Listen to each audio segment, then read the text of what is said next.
College football is back, so that means Gianni Gameday is back. In the special 150th year of this beautiful game, Gianni Football has got you covered.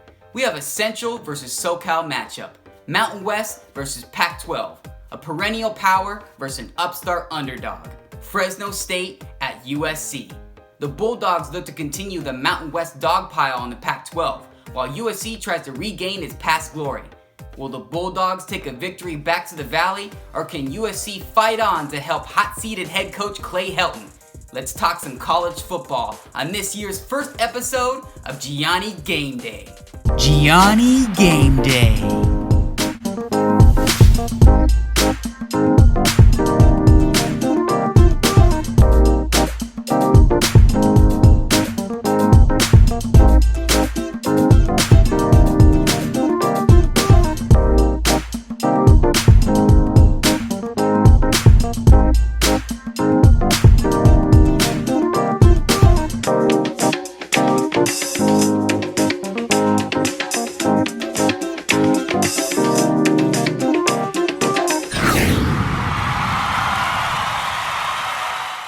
First up, because this is the 150th anniversary of college football, I thought I'd start with the perfect segment, Know Your History. I'm going to kick it off with two California legends, one from USC and one from Fresno State, who are connected to their opponents like the 99 and the 5. Charles Edward Young, the former tight end for the USC Trojans, captivated coaches when he stepped foot on campus. He was so talented at catching the football that assistant coaches gave him the nickname Tree because he caught everything in sight like the branches in a tree. He hails from Fresno's Edison High, and in 1972, he earned unanimous All-American honors. In that same season, the Trojans defeated Ohio State in the Rose Bowl, securing a national championship. He had a phenomenal NFL career that included Rookie of the Year, 3-time Pro Bowler, and Super Bowl champion. Next, we have Michael Pittman, star running back for Fresno State from 1993 to 1997. He eclipsed 3,017 yards and 29 touchdowns. He also earned first-team All-WAC twice during his career with the Bulldogs. In 2003, he climbed to the top of the NFL mountain, earning a Super Bowl championship with the Tampa Bay Buccaneers. His connection to USC? You guessed it. He's the father of USC wide receiver Michael Pittman Jr. That leads us to our next segment. But before we get there, if you're interested in some great college football history and content, check out my Instagram page, @Gianni Football. You can scroll back and check out my countdown to kickoff, where I'll cover the top 25 interesting stories in college football history leading up to the first game of the season. Now it's time for the breakdown. I'll start with USC. The Trojans have a new offensive coordinator, Graham Harrell, who is supposed to be a guru of the air raid offense. Let's see how USC implements this new offensive scheme.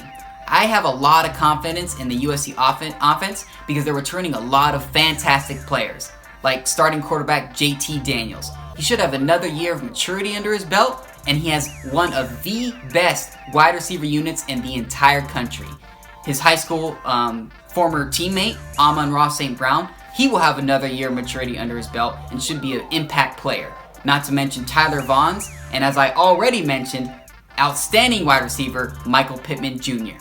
The USC running backs will be the cliche running back by committee, but I do have to highlight running back Vaive Malapai. He came out of nowhere last year. He was replacing injured running back Stephen Carr, and he did a really great job. I was really impressed with him, his physicality, his burst. He really helped the Trojans in the run game when, they were kind of struggling for a lot of the year. So I'm looking forward to see what he can do this year. And also, like I mentioned, Stephen Carr, he should be fully recovered. I think he had an ankle injury, so I'm really excited to see how the USC running game, how they do this year. And the USC defense. Now, they lost two really good linebackers and two really good defensive backs, so we'll see how they recover this year, especially at defensive back, an area that was really suspect last year.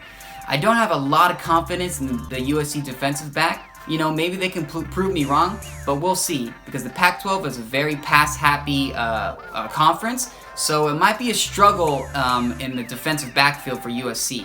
but I believe that USC has enough talent in the linebacker and defensive line position, especially with defensive lineman Jay Tufele.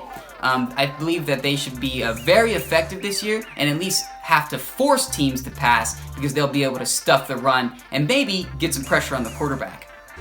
Next, let's cover the Fresno State Bulldogs. Fresno State has to replace a very talented quarterback and wide receiver tandem. However, Jeff Tedford, head coach of Fresno State, has stated his confidence in senior quarterback Jorge Reyna as well as his talented group of wide receivers.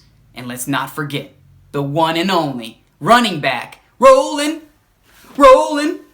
Ronnie Rivers.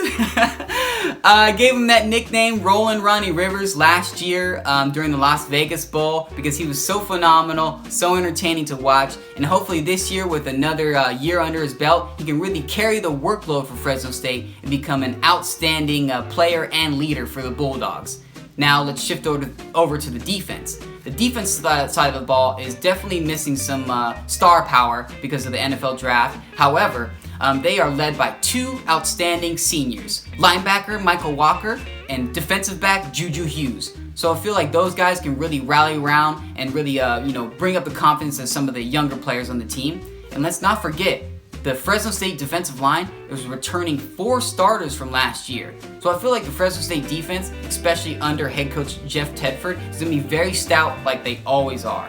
But the big question is, can they stop the air raid offense and all the talent, all the speed, all the size of the USC offense? That's a big question coming into this weekend. I'm really excited to find out. Here comes the toughest part of the show, prediction time. Last year, my record was awful. However, during the Fresno State game at the Las Vegas Bowl, I did pick the winner and I picked the points. So hopefully that gives me some confidence going into this game, maybe some good luck. But I believe that USC will get the victory on this Saturday and they'll win 31-21. I'm expecting a very hard-fought battle. It's going to be closer than Vegas thinks, I believe, because when you implement a new offense, there's going to be mistakes. It's week 1, so there's going to be mistakes. Fresno State, they're hot, so they want to make a name for themselves and start their season strong. There's a lot of pressure on USC. They need this win. Clay Helton needs to prove to all the doubters and Lynn Swann that he can do it this year. But I believe USC will get it done, 31-21. That concludes part 1 of Gianni Gameday's Week 1 matchup between Fresno State and USC. Next time you see me, I'll be at the newly renovated LA Coliseum for some California football, baby. Let's go!